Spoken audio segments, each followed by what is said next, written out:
పుత్రపౌత్రాభివృద్ధిని చూడగలగడం అంటే కొడుకుల్ని మనవల్ని కూడా చూడాలి. కులదేవతని మీరు ఎవరిని అర్చన చేస్తున్నారో వారు ఆ యజమాని యందు ప్రీతి చెంది వారిని అనుగ్రహించుగాక.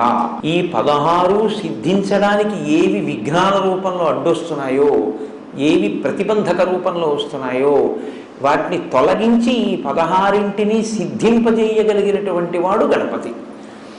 కాబట్టి 16 నామములు చెప్పినప్పుడు మొట్టమొదటి నామంతో ఆయన ఏమని పిలుస్తున్నాం? సుముఖ. సుముఖ అంటే మంచి ముఖమున్నవాడు. సంస్కృతంలో ముఖము అన్న మాటకి నోరు అని కూడా అర్థం. సుముఖ అంటే మంచి ముఖం. ముఖము ఇప్పుడు వస్తుంది, పుట్టుకతో వస్తుంది. విఘ్నేశ్వరుడు యొక్క పుట్టుక ఎలాగా? ఆయన పుట్టుక ఒక స్త్రీ గర్భవాసం చేసి జన్మించి